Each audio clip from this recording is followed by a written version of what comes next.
ரொம்ப நேரம் பிரஸ் பேச முடியாதுங்கண்ணே. எக்ஸாக்டா 1 மணி நேரம் இருக்கு. எல்லா இடத்துலயும் பிரச்சனை இருக்கு, ஃபீல் இருக்கணும். எல்லா நம்முடைய பத்திரிகை நண்பர்களுக்கு வணக்கத்தை தெரிவித்துக் கொள்கின்றோம்.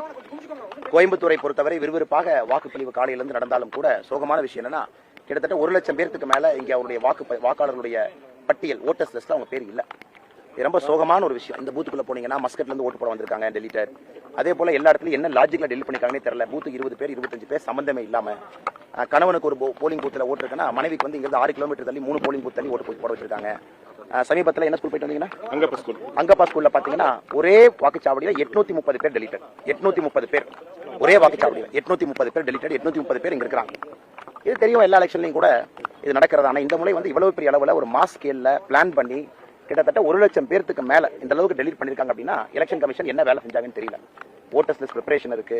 அதன் பிறகு 801-2 மிஸ் ஆனா கூட பரவாயில்ல, பார்க்க மாட்டாங்கன்னு சொல்லலாம். 830 பேர்த்த ஒரே ஊர்ல ஒரே இடத்துல அவருடைய வாக்குரிமை எடுக்கப்பட்டிருக்குன்னா இது நியாயமான முறையில தான் election commission pre poll preparedness தேர்தல் அறிவிப்பதற்கு முன்பு தங்களுடைய வேலையெல்லாம் செஞ்சிருக்காங்களா அப்படிங்கிற கேள்வி எழுது. அதையெல்லாம் தாண்டி மக்கள் வந்து உற்சாகமா இருக்கிறாங்க. ஆனா இதுதான் எங்களுக்கு பெரிய வருத்தம். இவ்வளவு பேர் பண செலவு பண்ணி மலேசியால இருந்து, மஸ்கட்ல இருந்து, வேற ஊர்ல இருந்து வந்தும் கூட அவர்களுக்கு வந்து வாக்குரிமை மறுக்கப்பட்டிருக்கிறது. அது ஒரு இடத்துல நடக்கிற ஸ்டோரி. பல்லடம் சூலூர்ல இருந்து பாத்தீங்கன்னா கோயம்புத்தூர் டவுன் வரைக்கும். அதனால எல்லா இடத்துலயும் கூட ரிட்டர்னிங் ஆஃபீஸர் மாவட்டத்தினுடைய ஆட்சியர்கிட்ட நம்ம டீம் பேசிட்டு இருக்காங்க. பல இடத்துல சாலை மறியல் பண்ணிருக்காங்க, பல இடத்துல போராட்டம் பண்ணிருக்காங்க. பட் இதுக்கான என்ன சொல்யூஷன் அப்படிங்கறத நாங்களும் தேடிட்டு இருக்கோம். 1350 ஓட்டு இடத்துல 830 ஓட்டு டெலிட் பண்ணா அது எப்படி, என்ன லாஜிக்ல அந்த ஓட்டர் சிஸ்டம் ப்ரிப்பேர் பண்ணிருப்பாங்க? அவங்களுக்கே தெரியும் 70% ஓட்டர்ஸ் அங்க இல்லை.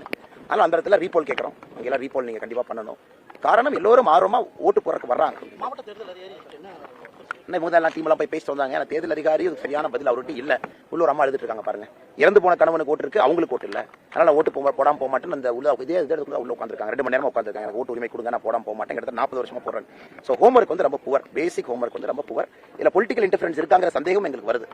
காரணம் நிறைய பாரதிய ஜனதா கட்சியினுடைய வாக்காளர்கள் எல்லாமே ட்ரெடிஷனலா ஓட்டு போடுறவங்க. அவங்க இன்னைக்கு வந்து நிறைய இடத்துல வந்து வாக்குரிமை மறுக்கப்பட்டிருக்கு. இதெல்லாம் வந்து ஒரு பெட்டிஷனை ப்ரிப்பேர் பண்றோம். அந்த பூத்ல வந்து நீங்க 60% ஓட்டை நீங்க டெலிட் பண்ணிட்டு அதுல வாக்குப்பதிவு நடத்தி அதுல என்ன வரப்போகுதுங்க? அது என்ன நியாயமா? அந்த தெப்பக்குளத்துல ஒரே இடத்துல 200 ஓட்டு டெலிட் பண்ணிருக்காங்க.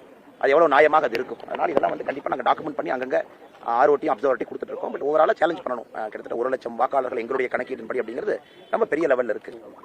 நார்மலா உங்களுக்கு டெலிட் பண்ணும்போது ஷிஃப்டட் பாங்க, டெத் பாங்க, ஆப்சென்ட் பாங்க, இந்த 3 விஷயத்தான் பார்ப்பாங்க. ஆப்சென்ட், ஷிஃப்டட், டெத், ஏஎஸ்டி அப்படி பாங்க. ஆனா இன்னைக்கு நீங்க பாத்தீங்கன்னா உயிரோடு இருக்கிறாங்க. கணவன் வாக்கு இருக்கு, மனைவி வாக்கு. ஜஸ்ட் நீங்க நம்பலீங்கன்னா இங்க உள்ள நீங்க ரேண்டமான போலீஸ் ஸ்டேஷன் தான் பாக்குறோம். ஆனா இது லார்ஜ் ஸ்கேல். உங்களுக்கு இந்த அளவுக்கு வாக்கு வந்து டெலிட் ஆயிருக்குன்னா அது லார்ஜ் ஸ்கேல். அப்புறம் தேர்தல் இது மாதிரியே மக்களுக்கு எப்படி நம்பிக்கை வரும்? ஒருத்தர் ஜனநாயகத்துல கஷ்டப்பட்டு ஓட்டு போட வைக்கிறோம். ஒரு முறை ஒருக்கா வந்துட்டு ஓட்டு இல்லைன்னு தெரிஞ்சா 2வது முறை அவங்க வரவே மாட்டாங்க. அவங்க லைஃப் டைம் வரவே மாட்டாங்க ஓட்டு போடுறதுக்கு. அதனால இதெல்லாமே வந்து ஒரு ஜனநாயகம் நன்றாக இருக்க வேண்டும் என்றால் இதெல்லாம் பார்க்க வேண்டிய விஷயம். ஆனா இன்னைக்கு கோயம்புத்தூர்ல இவ்வளவு கம்ப்ளைண்ட்ஸ் வருது. நான் நீங்களும் தான் பாக்குறீங்க. எல்லா போலிங் ஸ்டேஷன்லயும் இதே சண்டை பிரச்சனை. சேலஞ்ச் ஓட் போடணும், டெண்டர் ஓட் போடணும், இந்த ஃபார்ம் கொடுங்க, அந்த ஃபார்ம் கொடுங்க. இதனாலேயே பல இடத்துல போலிங் டிலே ஆயிட்டு இருக்கு.